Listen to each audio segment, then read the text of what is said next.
Welcome to week 2, day 1.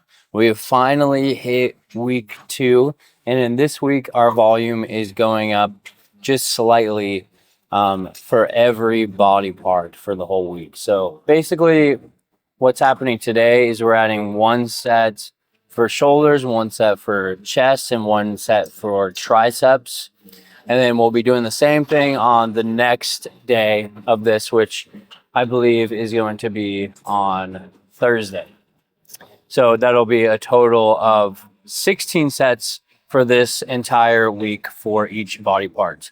So we're progressively overloading volume. But anyways, today we're starting with the Smith machine incline bench press. And I really like this variation because you're very fixed into place. So you have more of a stability component, and therefore you can produce more strength and power out of the movement. And you can just get, much more of a mechanical tension stimulus, which we know is going to produce far more growth than pretty much any other type of stimulus. So I think that it's a great exercise. And, it's a great exercise in combination with the other primary chest movement that we do on the other day, which is the incline dumbbell chest press, because that one you're getting like a very, very deep stretch. Other than this one, we're getting a ton of overload. So I really like it. Something that I don't know if you guys know about, this is a little setup tip. Once you have the bench set up, you can just bring this down and line it up with the knurling completely. So I like to get this around where this little cushion meets, and then I put it in the very center of the bar. And that saves a huge hassle because setting up for the incline can be a bitch. All right, let's get into it.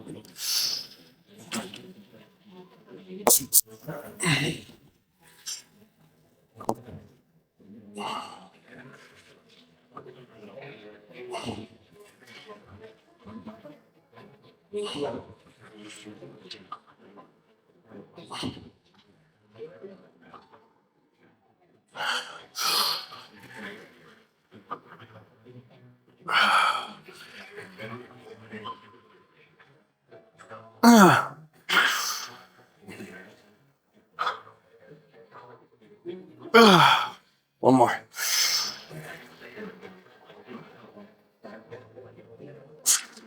On compound lifts like these, I love to just give myself as much rest as I require. And what I mean by that is once your muscular system and your cardiovascular system seems to be fully recovered, then why would you be taking more time off? You know what I mean?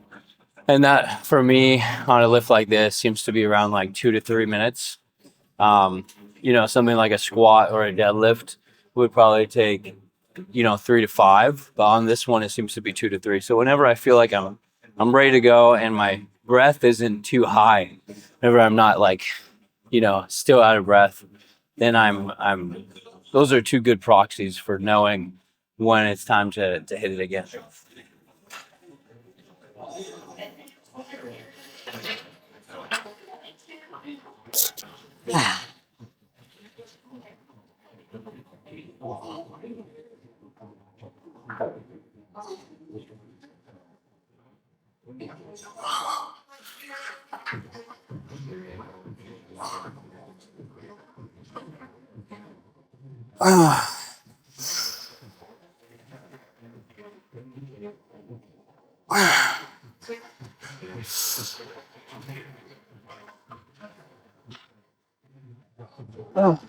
I didn't get quite as many reps as last time, but you know what? We'll record that, put it in the books, so that on week 3, I can try my best to beat it. That's the cool thing about recording your sets and reps. And by the way, guys, you should always be recording them if you have the option. Most of us bring our phones, so you can just put it in the notes app if you really need to. But anyways, by having a record, you can look back and then try and beat it next time. And that's what we call progressive overload. And progressive overload needs to be in place in order to see changes, in order to see hypertrophy. In other words, our body constantly wants to be in homeostasis, which is just, basically your body's normal functioning. So anything that takes us out of that, your body wants to bring us back. And therefore, if you're just doing the same exact lift over and over, the same exact session, the same exact training stimulus, then your body isn't going to have any reason to adapt. It's just going to hit homeostasis.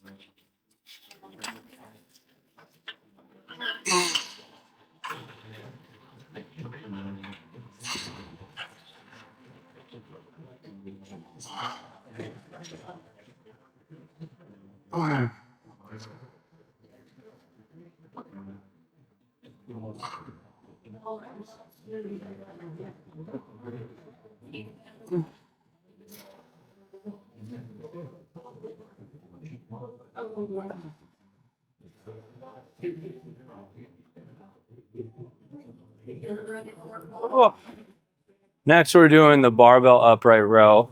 And I really love this variation because it's a compound lift for your side deltoids, which is kind of hard to find unless you're doing like seated or standing overhead press. In that case, you know, you would be getting a compound lift on the shoulders. But since we're doing so much pressing for our chest, I think let's give our triceps a break and let's really just focus on another compound lift for the lateral deltoid, which is going to be the upright row, the barbell variation.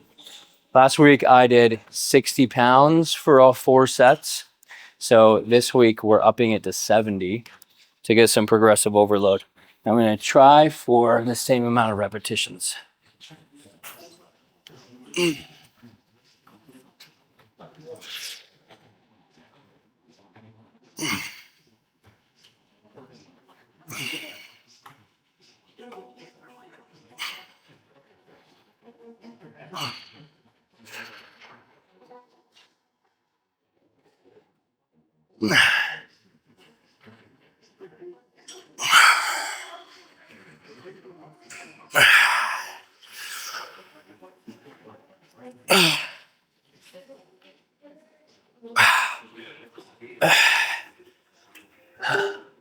Through creating videos like this, I have been able to look back on my form.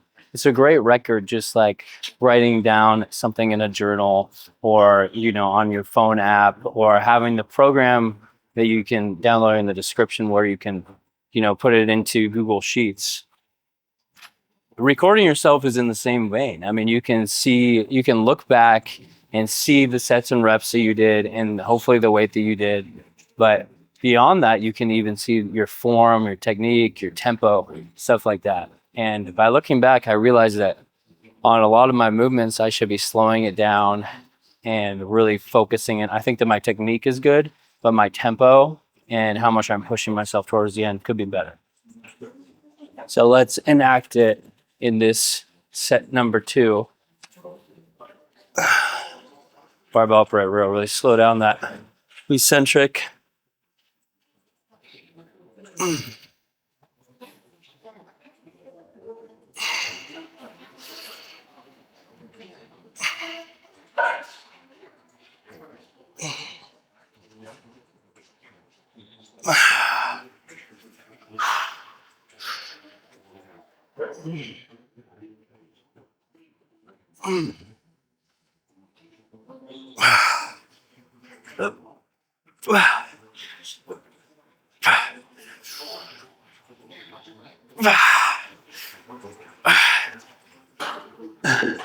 It also counts the most near the end. That's when you really want to keep your form and your tempo locked in, is towards the end. That's what separates getting all the gains that you possibly could or not. Along the lines of form and tempo and really locking that in, another thing that I see people not doing at all, which I think that I do a great job of, is getting that full range of motion. Guys, don't skip out on your range of motion. If you're, for example, when we were doing the incline chest press, if you're just going like 6 inches shy of hitting your chest and getting that deep stretch, then you're doing yourself a major disservice.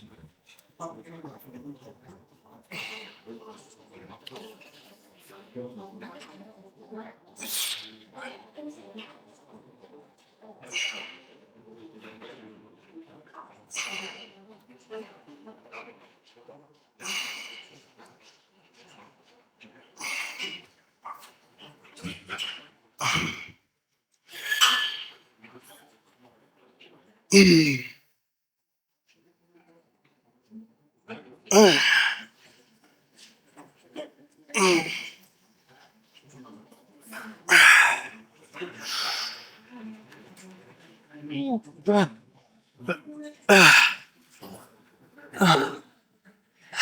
it before and I'll say it again on this movement. Try and just focus on moving your lateral deltoid from here to here. Try and prevent that shrugging motion as you come up. Just work on bringing that shoulder over, shoulder abduction.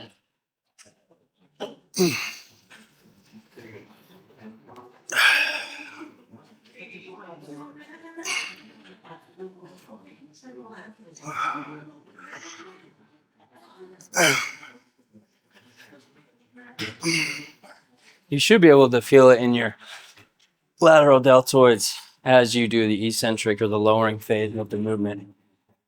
I can definitely feel it when I do that.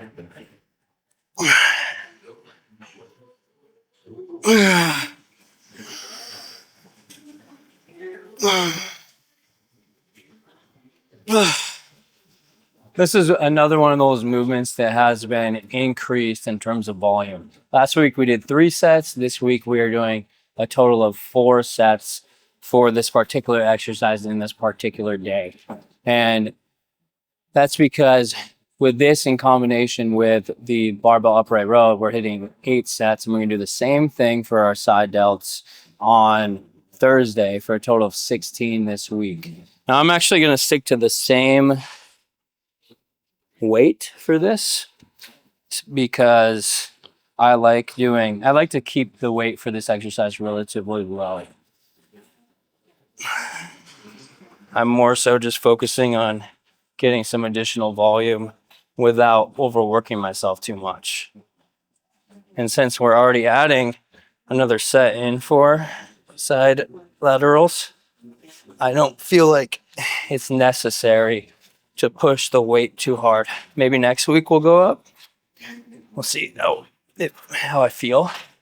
I think that a lot of lifting, even when you're following a program, should be based off of how you feel. I mean, that's why RPE exists. You know, if you guys don't know what RPE is, it stands for rate of perceived exertion. So it's all an internal scale. You know, you're determining it based off of your own perceived output in that workout, and that's how you can like figure out how much you're going to be doing the next time you train. So it's just a way of kind of measuring yourself and keeping yourself in line and figuring out whether you should go up or down on exercise or whatever it may be.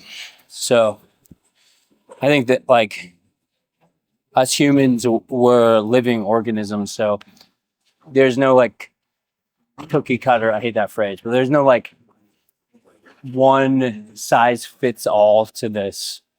Even if you're following a program and modifying it, you should still try and listen to your body, especially when it comes to resistance training, because after all, there's so many variables that go into it. How much stress you have impacts your recovery, you know, how much you're recovered impacts your training and your training outcomes.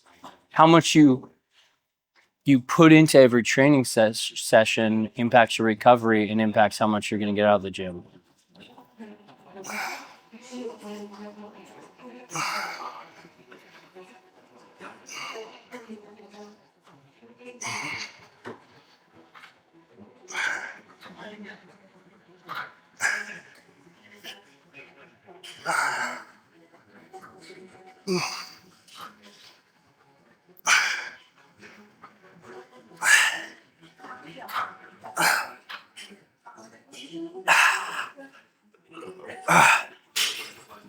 I do think that it's kind of funny.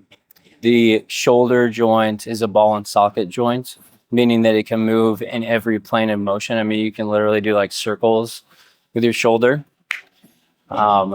Yet we train it in the same way every time. You know, it's just like straight out, straight back, straight to the side, we don't really do much, you know, of this type of stuff unless we're like doing mobility drills. Maybe in one of my future programs, I'll try and include some more dynamic movements for the shoulder, because I think that it's a good way to train it in that sense. It makes your shoulder joint stronger, so it's less prone to being injured, as well as I think that there's something to be said for training a muscle or a joint in the way that it's anatomically built. I think that there is something to be said about that. I haven't messed around with it enough to figure out the truth of the matter for myself, but I have a hunch.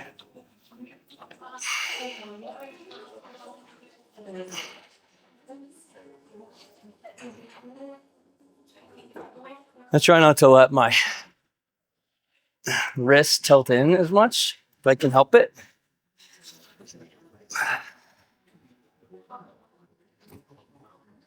It loves to cave in. I'm trying to keep it neutral.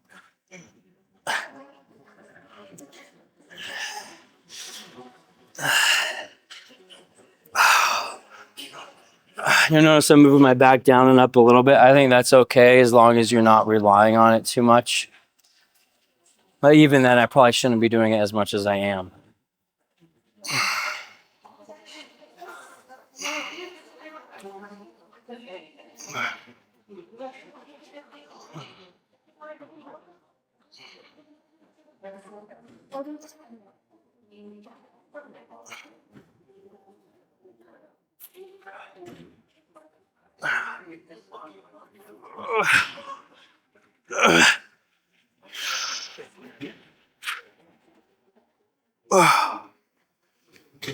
Next up, we're doing a machine press. This one is the seated incline machine press, and I don't really care like what machine bench press I end up doing, because this is only just to add in some more volume without adding too much fatigue. That's all this is for. So I'm just getting in some more reps without totally annihilating myself. Today I did end up going up 10 pounds. So I'm going to try and beat the rep ranges, but keep in mind, we're adding a set to this exercise too. So even if you don't actually do more repetitions with more weight or with the same weight, don't sort it too much, because we're still getting more volume. And that's what we want out of a hypertrophy program, is for volume to increase in some way. So since we're increasing the sets, we're already good. It doesn't mean that you should half-ass it though.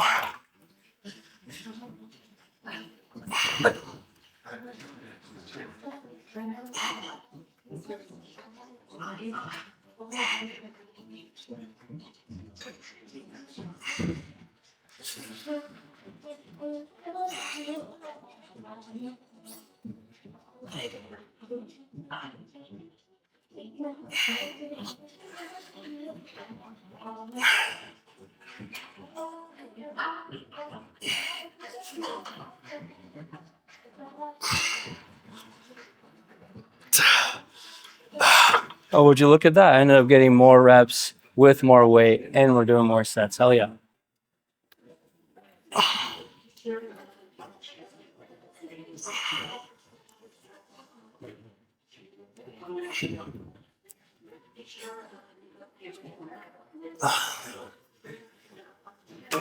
Trying to keep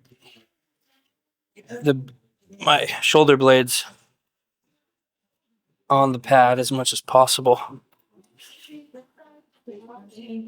to reinforce a sense of stability and anchor in my form.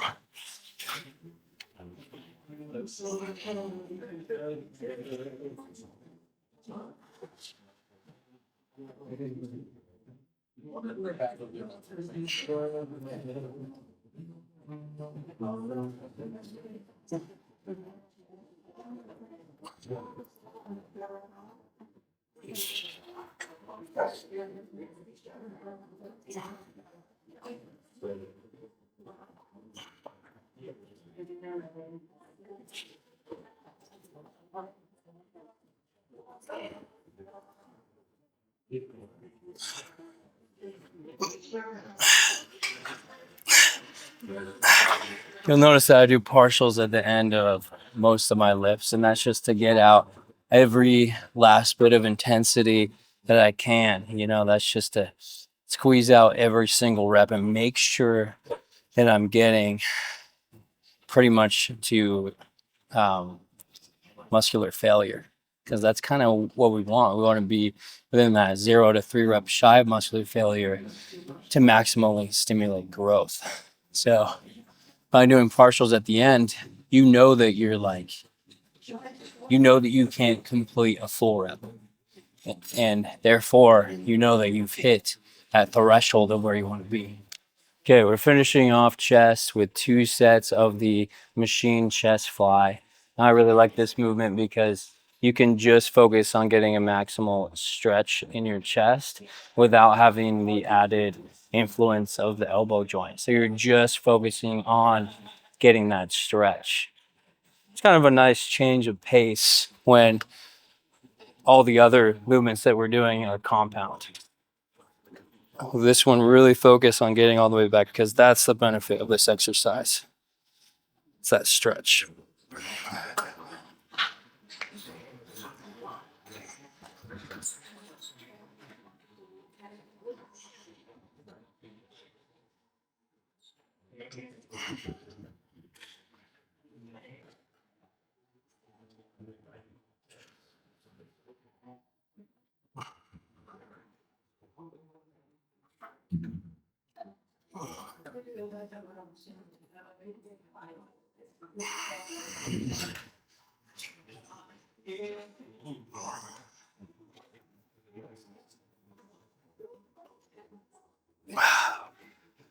I think that was the perfect amount of weight for this day.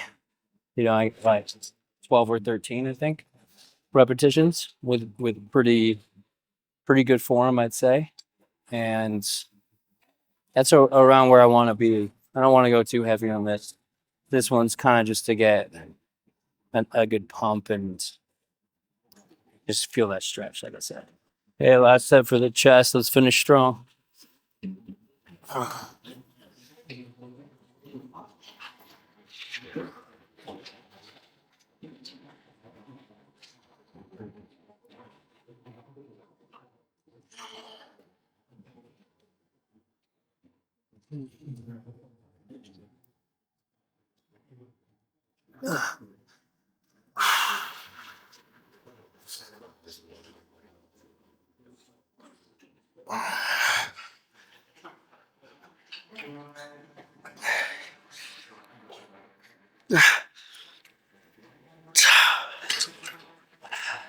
There's definitely some merit to that mind muscle connection that people love to talk about. If you're really focusing on using the body part that you want, you probably are going to be using it more. I think that there's been some studies done on it, actually, that people that really focus on feeling the mind muscle connection actually produce more growth than those that don't.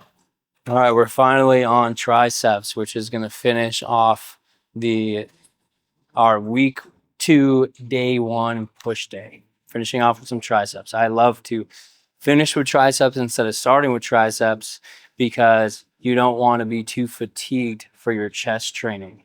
If you are starting with triceps, then your triceps are going to be the limiting factor in how much weight you can put up when you are doing a chest exercise.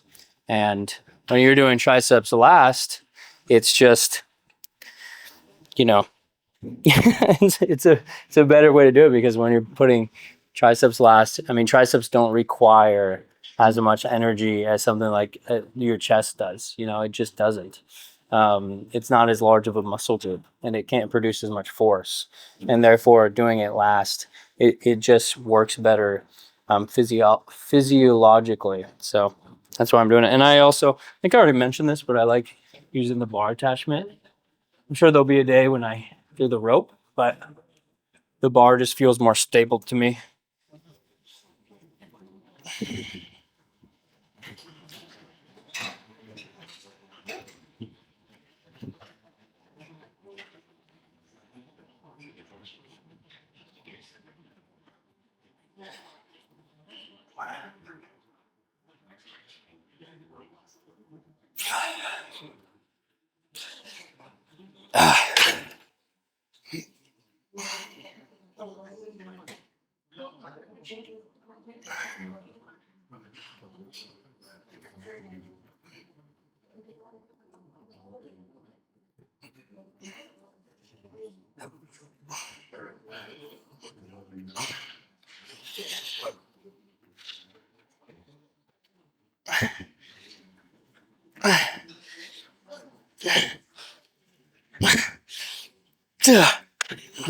Okay, we're finishing off week 2, day 1 with some seated overhead dumbbell tricep extensions. Sorry, the name didn't come to me for a second. I really like this one because you're fixed into place, but you're also getting maximal stretch and overload on the triceps. And it's a pretty easy one to set up.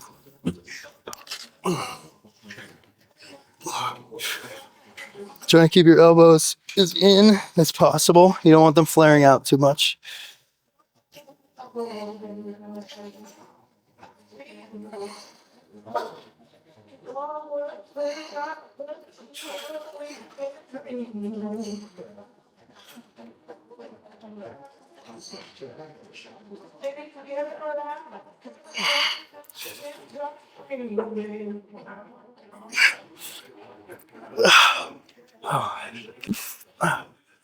Definitely tend to go a little bit heavier on this one and gravitate towards lower repetitions rather than something like the tricep push down on the cable where it's kind of higher repetitions.